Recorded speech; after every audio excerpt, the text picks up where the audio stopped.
आठवीं कक्षा के मेरे प्यारे विद्यार्थिनियों को इस श्रव्य और दृश्य माध्यम के द्वारा पढ़ाने के इस कार्यक्रम में आपको मैं हृदयपूर्वक स्वागत करता हूँ। तो बच्चों, आप सभी इतने दिनों तक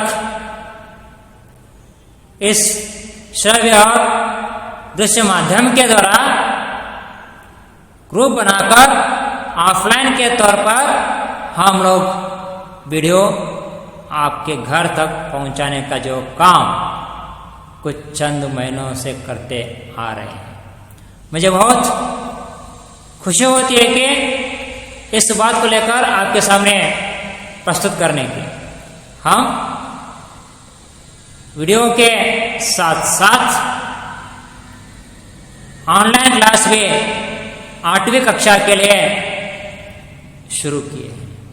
यानी इसका उद्देश्य एक ही है कि हमारे पाठशाला से जो भी बच्चे पढ़ते हैं वो बच्चे अपने शिक्षण से, अपनी शिक्षा से किसी तरह से वंचित न हो। यही इरादे से हमारे सेंट जोसेफ पाठशाला से 8वीं कक्षा के लिए 2 मार्ग से, यानी एक वीडियो भेजने का साथ साथ ऑनलाइन की पढ़ाई, दोनों का अवसर हमारी पाठशाला आपको दिया है। तो मैं विश्वास करूंगा कि बच्चों, आप इन दोनों अवसरों को अच्छी तरह से लाभ उठाओ।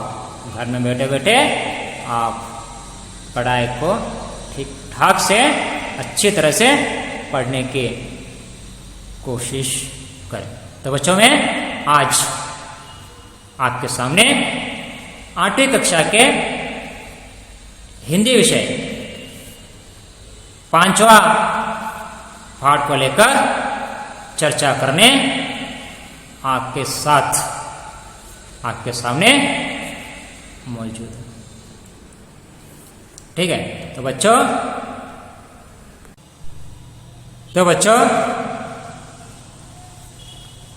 पाठ 5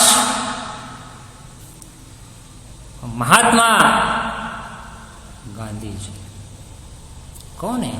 चित्र देखने के बाद आपको मालूम पड़ेगा, भारत के महान नेता, भारत के निष्ठावान जनसेवक और महात्मा गांधी जी। आप अपने मोबाइल के पर्दे पर महात्मा गांधी जी के भाव चित्र को आप देख सकेंगे। महात्मा गांधी भारत के राष्ट्रपिता के नाम से जाने जाने वाले एक सरल, सादगी, उच्च विचार रखने वाले एक महान नायक के बारे में आज हम चर्चा करने के लिए यहाँ पर उपस्थित हैं।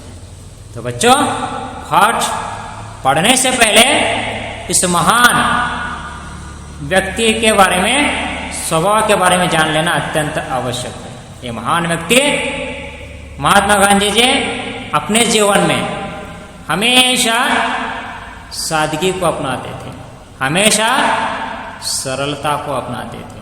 कितना सरलता था, कितना सादगी को अपनाते थे, उतने उनके सोच, उनके विचार, उनके ख्याल उच्च थे, बहुत ही बड़े थे।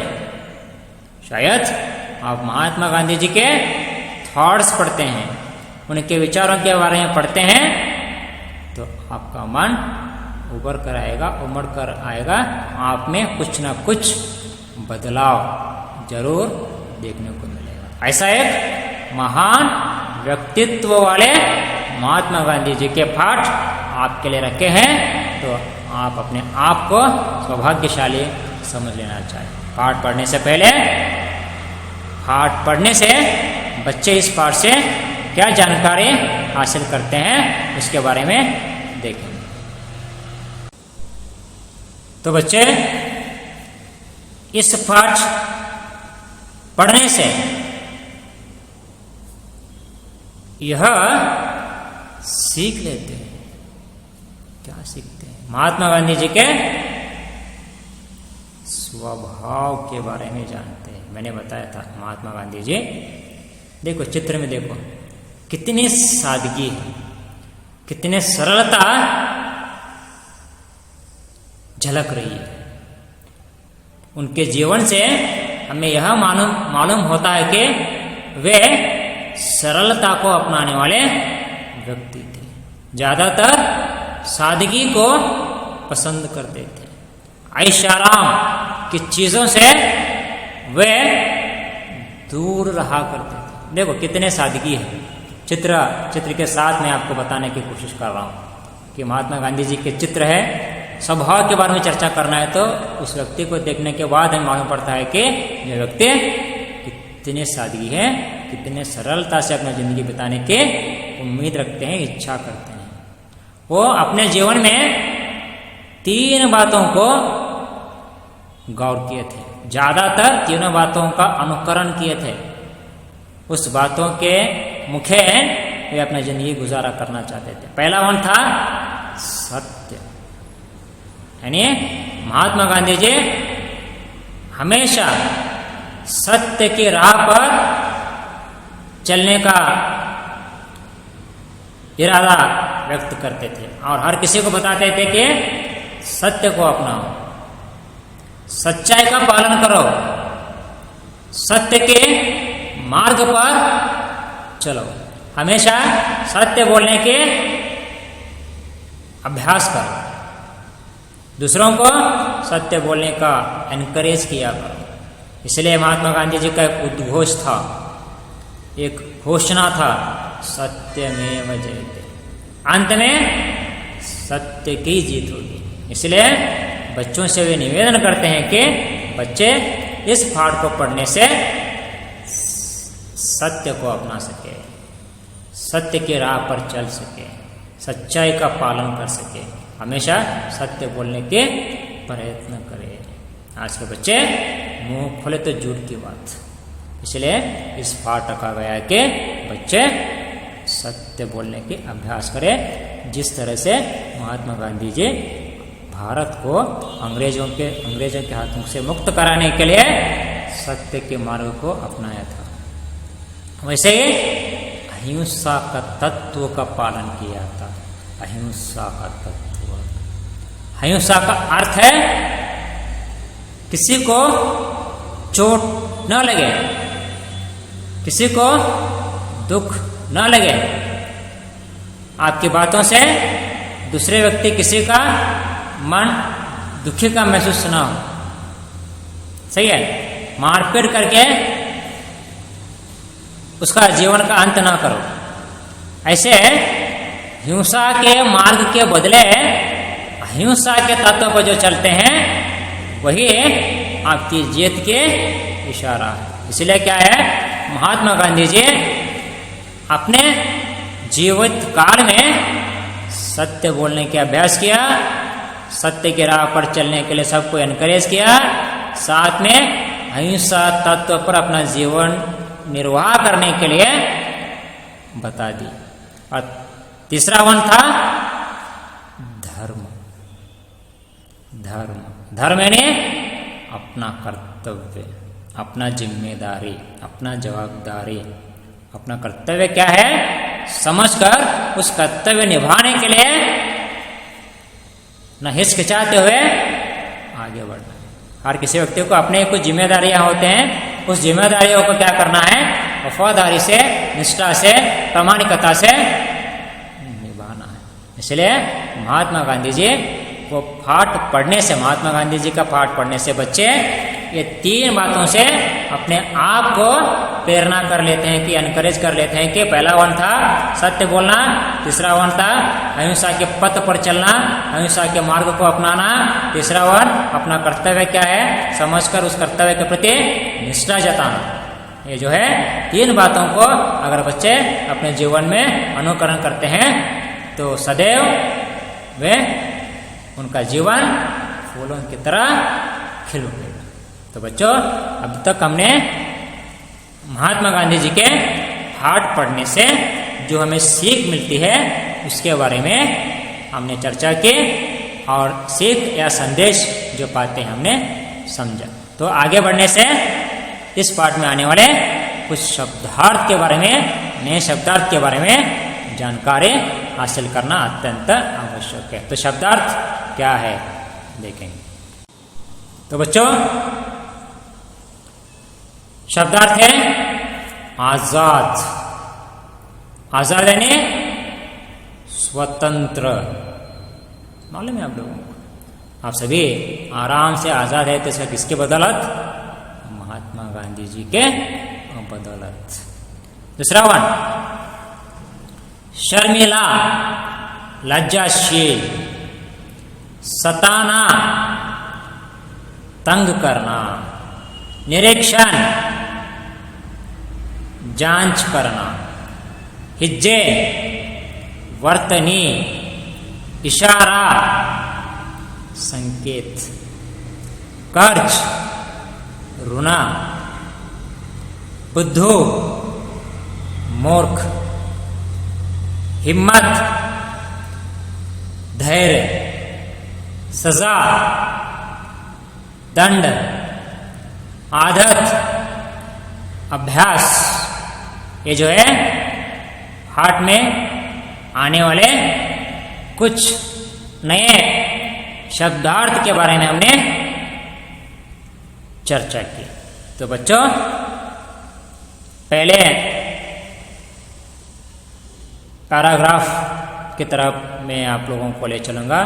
पहला पैराग्राफ है, ये जो चित्र देख रहे हैं कि महात्मा गांधी जी का जो भाव चित्र, ये महात्मा गांधी जी के पूरे अंशावली, इनके खानदान को लेकर आपके सामने में रखने के छोटा सा प्रयत्न मैं यहाँ पर किया हूँ।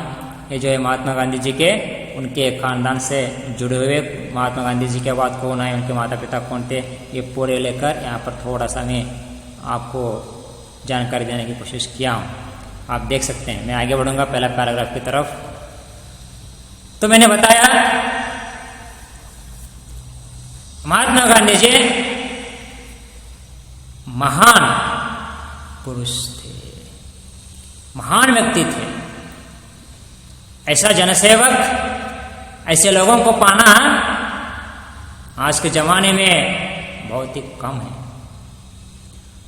भारत देश के सभी लोग उन्हें प्यार से राष्ट्रपिता के नाम से जानते थे। राष्ट्रपिता, भारत के महात्मा, भारत के राष्ट्रपिता। शायद छोटे से बच्चे से लेकर बुजुर्ग तक मालूम है कि महात्मा गांधी जी के प्रयत्न से, महात्मा गांधी जी के कोशिश के वजह से आज भारत देश अंग्रेजों के हाथों से मुक्त होकर, आजाद होकर स्वतंत्र पाया हुआ है। आज आप इतने बिना डरे, इतने आराम से जिंदगी गुजारा करते हैं तो किसकी बदौलत? सिर्फ और सिर्फ महात्मा गांधी जी के प्रयत्न के वजह से। तो बता दें कि उन्हीं के एक प्रयत्न से भारत आजाद हुआ है। इसलिए लोग उन्हें कहते हैं त्याग के मूर्ति कहते हैं। त्याग की मूर्ति क्यों कहते हैं? क्योंकि महात्मा गांधी जी भारत को अंग्रेजों के हाथों से मुक्त कराने के लिए अपना प्राणों के बाजी लगा दी थी। जब तक भारत देश अंग्रेजों के हाथों से मुक्त ना हो, चैन की सांस नहीं ली थी। जब भी भारत के जो भी वासी कुछ समस्या लेकर महात्मा गांधी जी के दरवाजे पर आते थे, तो तुरंत महात्मा गांधी जी उस समस्या के प्रति स्पंदन करने की इच्छा अपने मन में रखने वाले एक उदार व्यक्तित्व वाले एक महान पुरुष थे। इसलिए वे दूसरों के सुख में ही अपना सुख समझते थे, दूसरों के दुख ही अपना दुख समझकर लोगों के भलाई के लिए वे अपना जिंदगी को अर्पित किए थे, त्याग किए थे। इसलिए महात्मा गांधी जी को त्याग की मूर्ति भी कहा जाता है, साथ में तपस्या की मूर्ति भी कहा जाता है। तपस्या, क्या तपस्या? महात्मा गांधी जी ने तपस्या की थी, भारत को अंग्रेजों के हाथों से मुक्त कराने की तपस्या। तब तक चैन की सांस नहीं ली थी, लगातार काम किए थे, लगातार अहिंसा के तत्व पर चलते थे, हर किसी को अहिंसा के मार्ग पर चलने के एनकरेज करते थे। भारत को अहिंसा के बल पर ही क्या करते हैं, अंग्रेजों के हाथों से मुक्त कराने में कामयाब होते हैं। और इसलिए बड़ी तपस्या, कठिन से कठिन तपस्या करते हैं। उस तपस्या की वजह से लोग उन्हें त्याग और तपस्या का मूर्ति भी कहते थे। तो बच्चों, मैं विश्वास करता हूं कि जो यहां पर मैं आप लोगों को पढ़ा रहा हूं, आप लोग ठीक से समझ पा रहे हैं। तो मैं आगे बढ़ूंगा। ये जो है महात्मा गांधी जी के बचपन में निकाले गए चित्र। तो मोहनदास करमचंद गांधी जी आपके तरह स्वभाव में बहुत शर्मीले थे, बहुत नाजुके ಸ್ವಭಾವ. ನೀವು ಹ್ಯಾಂಗೆ ನಾಚ್ತಿರಲ್ಲ ಹಂಗೆ ಅವರು ಭಾಳಷ್ಟು ನಾಚ್ತಿದ್ರು, ಪ್ರತಿಯೊಂದು ವಿಷಯಕ್ಕೂ नाचबोतिದ್ರು. बहुत शर्मीले थे, बहुत शर्मीले स्वभाव के थे. आप किस तरह से शर्मीले के भाव को रखते हैं, उसी तरह से शर्मीले के स्वभाव को रखते थे. वे आपकी तरह अच्छे काम करते थे, ठीक ठाक समय पर स्कूल आते थे. आप 11:30 को स्कूल है तो आप 10:30 को स्कूल को पहुंचते हैं. आपकी तरह वे बहुत ही निष्ठावान थे, बहुत ही प्रामाणिकता थे, निष्ठा जताते थे. कहाँ पर? स्कूल को आने पर ठीक समय पर स्कूल जाते और स्कूल की घंटी बजते घर चलते थे. ठीक ठाक करते थे. कौन? महात्मा गांधी जी. आपकी तरह आप स्कूल छोड़ने के बाद थोड़ा इधर उधर घूम के आराम से चले जाते थे, लेकिन महात्मा गांधी जी वैसा नहीं है. ठीक ठाक स्कूल को आते थे, ठीक ठाक घंटी बजते सीधे घर को चले जाते थे. उन्हें सिर्फ काम से मतलब था. हमारा काम क्या है?